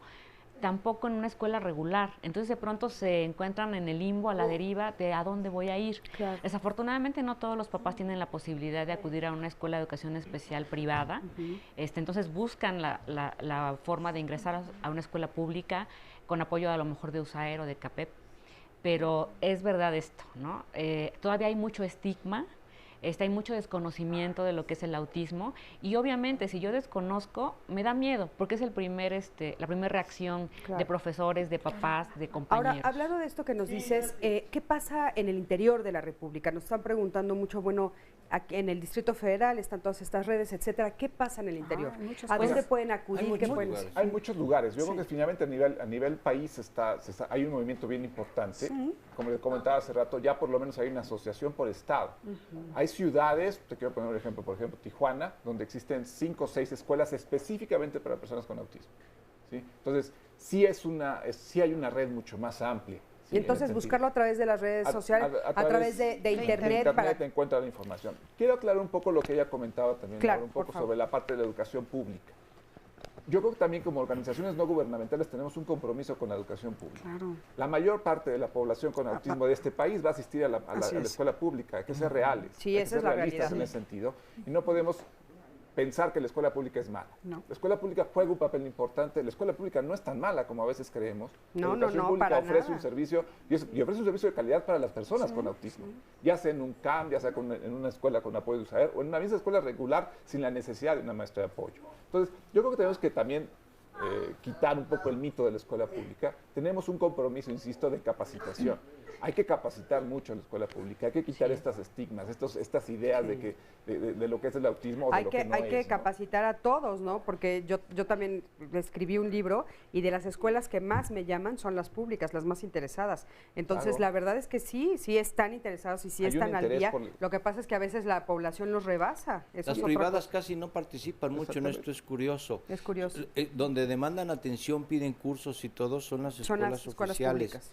Y esto sería una forma interesante, porque finalmente lo que buscamos todos los que estamos aquí en el autismo, nos dedicamos a esto, es que se institucionalice todo, o sea, que a la gente no le cueste dinero. Claro. Que haya instituciones donde paguen una cantidad de acuerdo a un estudio de trabajo social. Sí, porque como estaban diciendo, se descapitalizan completamente las familias. Con llevarlo a nadar con los delfines y se acaban de dinero, y en lugar de inscribirse en un club deportivo que les puede costar menos. Nos está diciendo aquí esta mamá que cuesta 5,000 pesos llevar a nadar con los delfines, es impagable, ¿no? A ver, Mayra, ¿cómo estás? Hola, yo soy Mayra, soy mamá de una niña autista, Romina. Ella está en una escuela que se llama Aura. Y bueno, yo más que nada quise venir al programa porque tengo un problema legal con mi hija. tengo 4 años casi con una cuestión legal, no nos han podido resolver. ¿Y cuál es el problema? Es pensión alimenticia. El papá vive en zona residencial, trae BMW, se ha comprobado, se ha rastreado, he acudido al DIF. Sisame, la doctora me hizo favor de ir a diagnosticar ahí en el vía legal, ahí con la juez y todo esto, para ver el caso de Romina, y llevo 4 años y todavía me tengo que esperar a junio para que me den nuevamente un estudio socioeconómico que me tienen que hacer a mí. Me hicieron estudios psicológicos, a la niña le hicieron estudios... O sea, ¿no hay ni siquiera una pensión provisional? Hay una pensión provisional de 5,000 pesos cuando el señor me daba 15,000 casi. Los jueces, sí hay ya una sentencia, pero el señor se ha pasado apelando, y es cosa que yo llevo 4 años. Mi hija come, mi hija respira, mi hija vive, mi hija necesita, y no sé a dónde acudir para que me apoyen y que te puedan ayudar. Y que me puedan ayudar. A ver, ¿alguno de ustedes sabe alguna alternativa? Ese es un problema muy grave, me parece, pero es común, eso no sería, eso es del ámbito jurídico legal. Necesita un buen abogado, eso es la cuestión, y algún lugar institucional donde haya unos buenos abogados que se dediquen a esto, porque esto pues, es un papá que no quiere... Sí, y aparte no tiene que ver exactamente con autismo, sino más bien es pensión alimenticia, pero ¿sabes qué? Yo me comprometo a que acabando el programa vamos a ver si tenemos algunos datos de algunos abogados que te puedan... Sí, claro, yo lo que quiero es que Romina sea tratada con dignidad, o sea, es una niña que necesita cuidados especiales, va a una escuela especial donde pago, donde tengo que tener un coche para transportarla, precisamente por la cuestión de que gritan, ¿no? Se desesperan muy fácilmente. Entonces, 4 años y mi hija sigue sin tener económicamente lo que merece. Sí, ahorita te digo, como te digo, al final del programa te ayudamos con eso. Muchísimas gracias. Cris, sí, Sandy, lo por favor. interesante sería saber a qué instancias pueden acudir los padres de familia que tengan, la mayoría de pocos recursos económicos, además sabiendo que aún papás que trabajan y que aportan en ambos casos, a veces los recursos económicos no son suficientes para costear todos los gastos. Entonces, a ver si existen instancias de bajo costo, públicas, en fin, para poderlas recomendar. Fíjate que justamente esa es la pregunta que tiene esta mamá. A ver, vamos a... Sí. Hola, mi nombre es Mayra. Bueno, mi interés es saber si hay unos fideicomisos para larga estancia de nuestros hijos. Digo, nunca vamos a ser eternos y la juventud se nos va, ¿no? Entonces, ese es mi interés, saber dónde yo puedo buscar ayuda para a lo mejor yo ir colaborando para un futuro hacia él. De alguna manera sé que a lo mejor no va a ser autosuficiente y saber que alguien lo va a estar protegiendo. Claro. Sí. Yo quiero comentar, a lo mejor no es la respuesta concreta, pero el problema del espectro autista es un problema que es de naturaleza de salud pública, porque no son raros los pacientes que tienen autismo. Se calcula probablemente uno en cada, de 300 hasta 3,000 recién nacidos, dependiendo de la fuente que uno encuentre. De ahí que en todos los estados de la República hay por lo menos una sociedad de padres de familia con autismo, 4 o 5 escuelas. O sea, nuestra sociedad está encontrando la necesidad de unirse y de buscar grupos de familia en donde estén trabajando. Y hoy se está trabajando mucho con los niños y adolescentes. Me preocupan los adultos. Esta parte de los fideicomisos es algo que es muy preocupante porque no tenemos unos espacios, por lo menos no todavía resueltos, para los pacientes que se vuelven adultos. Tal vez hacer un juicio de interdicción cuando hay un retraso mental asociado y donde se deje a alguna persona como responsable.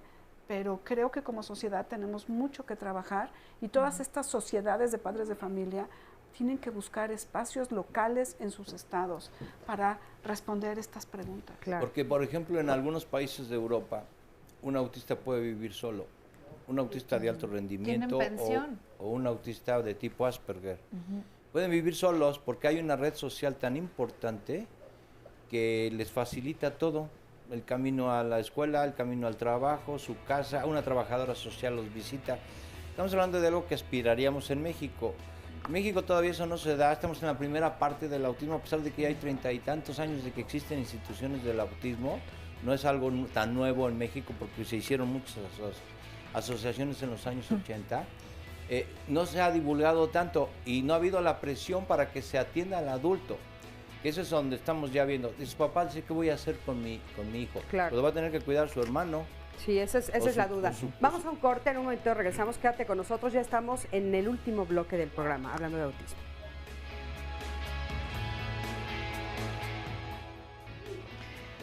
El próximo martes vamos a tener el tema, le pusimos este título, ¿soy la mamá que quiero ser o la mamá que quieren que sea?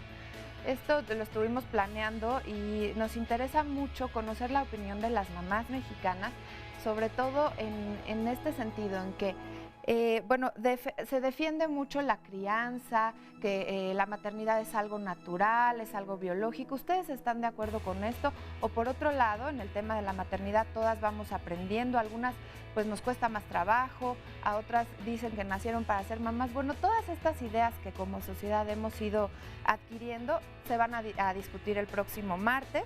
Y bueno, ustedes que nos están viendo, ¿son las mamás que quieren ser o las que la sociedad les ha impuesto o lo que les han dicho que sean? Esto el próximo martes, ¿verdad, Cris? Y ahora los invito a que veamos un resumen de lo que se ha dicho en el tema del día de hoy sobre autismo. Este tratamiento es integral, es a largo plazo, involucra a muchas gentes. Existen el papel muy puntual del fármaco, de los medicamentos, cuando hay un síntoma que modular o cuando hay una circunstancia muy especial. La gran mayoría de las terapias alternativas no tienen un papel real en el tratamiento del autismo. Muy comúnmente que no existe la gente normal, perdón, pero sí existe. Y hay criterios médicos para establecer los criterios psicológicos, etcétera. Son 5 áreas, lo voy a establecer. Lo primero es que debe haber un equilibrio más o menos somero de bienestar físico y emocional. Y a lo segundo debe haber autonomía. Una persona normal tiene cierto nivel de autonomía. 3, independencia en intereses. 4, que vaya a la escuela o que reciba una terapia o que ejerza una profesión. Y 5, que es el que menos se logra, que es la socialización. Y en los autismos severos lo que procuramos es el número 1 y el número 2. Y en la medida de lo posible, todo lo que estamos buscando es generar un bienestar a la persona con autismo. Ojo, pero el bienestar también incluye a la familia. ¿Qué es lo que funciona? La escuela. ¿Qué es lo que funciona? Lo terapéutico. ¿Qué es lo que funciona? Lo médico. No todas las personas con autismo necesitan un tratamiento médico o necesitan un tratamiento terapéutico. Lo que sí necesitan es ir a la escuela. No existe un estudio en donde yo pueda ver, el papá quisiera, ¿no?, que se le mandara a hacer un electro, una tomografía, una resonancia y que pudiera ver, aquí está el autismo. Mi hija tiene síndrome de Asperger. Se lo detectaron aproximadamente hace 9 años. Fue un golpe muy duro, sin embargo no me detuve. Tener un hijo con Asperger es saber de los rituales, de la dificultad que ella tiene para relacionarse con chicos de su edad, de los berrinches, de que ella interprete literalmente lo que se le dice en algunos casos, que no entienda las bromas. Yo soy una chica que tiene 13 años, tengo Asperger. No soy anormal, soy alguien especial, pero no lo estoy diciendo como víctima. Creo que soy brillante, inteligente, sincera. Yo a mi mamá le quisiera decir que no solo quiero que me recuerde por esto, sino por los demás logros que llegue a hacer dentro de 10 años. Ser una gran persona. El Asperger es un trastorno del que nunca vas a poder curarte, pero tienes que vivir con él porque así naciste. Yo no sé qué pasó conmigo, porque tengo esto. No lo sé. Bueno, pues muchísimas gracias. Gracias por este testimonio y por todos, Cris, estamos recibiendo muchas llamadas. Déjame te leo rapidísimo para ya darles voz allá. Tengo un chico de 17 años, nos dice María Ramírez, él está cursando el 2º semestre de preparatoria y varios los doctores nos han apoyado y claro que se puede integrar a los jóvenes mientras los papás estemos al pendiente con sus terapias y en su tratamiento. Pues sí es muy importante la red de apoyo de los papás. Aquí un anónimo nos dice, mi hija tiene autismo, estuvo en tratamiento y mejoró notablemente. Fíjense, ella hasta dice que estuvo en una escuela de lenguaje, aún tiene algunas secuelas, pero puede pronunciar varias palabras y dice que está estudiando en la universidad. Así que bueno, pues encontramos diferentes casos. Petra nos dice que su nieto tiene Asperger, como el testimonio que escuchamos hace ratito, bueno, ahorita, y está en tratamiento. Le gustaría saber si esta enfermedad se puede curar. Los especialistas nos hablaban de que no hay una cura como tal. No, pero hay mejorías, bueno, pues, hay muchos tipos de tratamiento. Aquí Rosa Isela nos dice que llama del Centro Potosino de Autismo, por lo que se comentaba del interior de la República. Centro Potosino de Autismo y Alteraciones del Desarrollo AC, y que están trabajando con adultos en el tema del diagnóstico y están implementando algunos métodos como el TEACH para la atención de estos adultos. Y también Marta Chávez nos dice que en casa tienen un niño de 2 años y 3 meses. Antes de que cumpliera 1 año empezó a pegar y a aventar cosas de la nada. Pregunta si esto es un síntoma de autismo. Dice, ya he hablado con él y siento que sí me entiende, pero pues podría ser alguna característica. Habría que evaluarlo. Es muy arriesgado. Este solo síntoma no, pero hay que evaluarlo, hay que ver pensar, otros claro, focos. sí, en eso. Sí, porque uno solo, bueno. Sí. ¿Cuál es tu nombre? Concepción. Concepción, ¿cuál es tu comentario? Tengo un pequeño de 9 años que tiene síndrome de Asperger. Él entró desde un inicio en una escuela regular. En el kinder me lo diagnosticaban con un TDAH. Entonces me di a la tarea de ver a su médico familiar. El médico familiar me mandó con pediatría me mandó a neurología me mandó a un centro especialista en autismo. Ahí me lo diagnosticaron con Asperger, pero a mí me ha funcionado muy bien estar en la escuela regular, porque mi hijo desde el inicio, yo di el diagnóstico abierto a sus maestros, inclusive yo he platicado con sus compañeros, por eso ha sido la aceptación en la escuela con él, porque sus compañeros me han apoyado mucho con él. También los papás se les ha dicho qué es lo que tiene mi hijo. Ellos también no lo han aceptado, he platicado con ellos cómo me pueden ayudar sus hijos con mi niño. Y en esto, en base de la escuela, sus maestros han tenido la disposición, he llevado mucha información con ellos, inclusive he platicado mucho con ellos. También yo, esa recomendación se lo doy a los papás que tienen niños con autismo. Claro. Ahora sí es, muchísimas gracias. Gracias. Ahora sí es diferente cuando es Asperger, ¿no? Es más fácil que se integren o no. Tiene muchas presentaciones el Asperger porque no tiene solución de continuidad ni con el Kanner ni con el normal.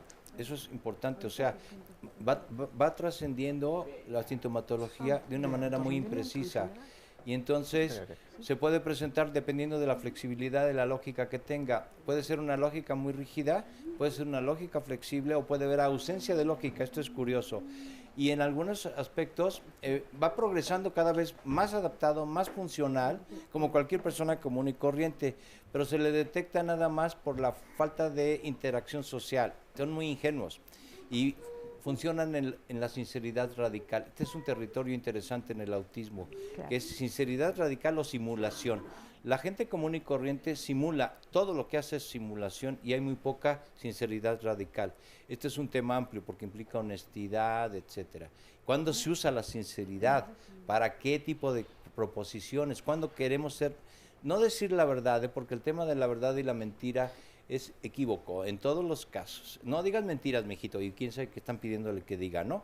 Pero en el autismo veríamos una transición de la ausencia, indiferencia, sinceridad radical y simulación. Serían niveles de mejoría o de funcionalidad. Y entonces en el Asperger lo que predomina es la sinceridad, que se toma como ingenuidad o literalidad en muchos casos, no en todos. Y esto también va a depender del tipo de funcionamiento que tengan, pero casi siempre lo que hay es una falta de empatía en la socialización. Ok, espérate. Hola, bueno, ¿qué tal? Hola, mi nombre es Zoila y él es mi hijo Gustavo, tiene 14 años.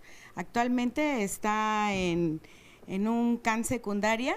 A mí mi preocupación ahorita es exactamente la adolescencia. Él ahorita está en CAN secundaria. Mi preocupación primero era pasar de primaria a secundaria. No teníamos secundarias. Era eso exactamente, que no teníamos secundarias. Ahora ya tiene. Ahora actualmente en Iztapalapa existen 3 secundarias, de las cuales son secundarias para toda la población, y de cual en la secundaria de él ahorita no hay salones siquiera para que estén ellos, están en una sala de computación. Ahorita mi preocupación es cuando él salga de secundaria, ¿qué va a pasar? No tenemos preparatorias, no conozco hasta ahorita, no conozco una preparatoria donde puede, ahora que él salga de secundaria, ¿a dónde lo vamos a ingresar? Quizás hay escuelas de pagas que nos puedan apoyar, nos puedan ayudar, A lo mejor hay una preparatoria que acabo de conocer que está por Coyoacán. Yo vivo en Nezahualcóyotl.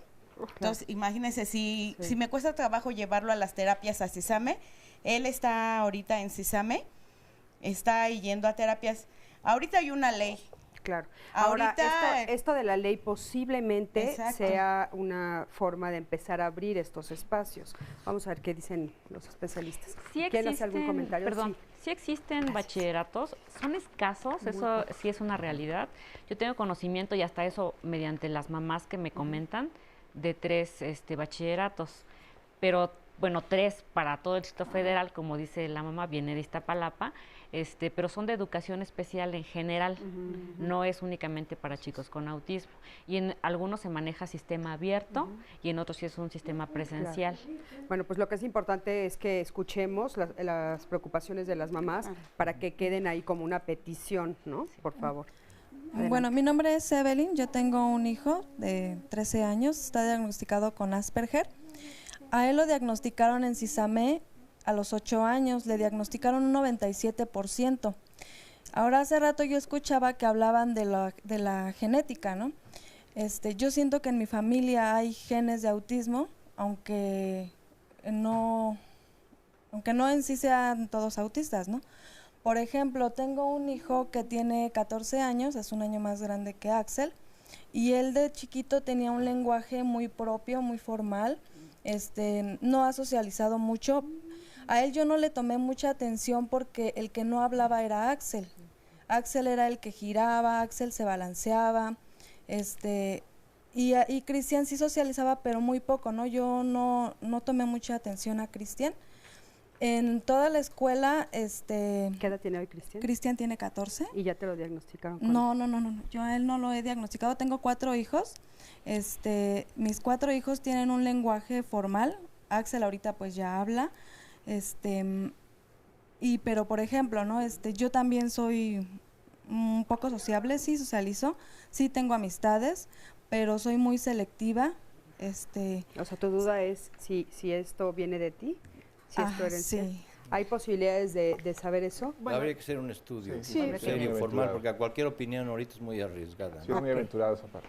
Tal vez cuando hay más de un individuo en una familia y son 2 varones, se tendría que acercar a un genetista y buscar el que se hiciesen estas pruebas genéticas específicamente para buscar el denominado X frágil, entre otras alteraciones genéticas que se pudiesen encontrar.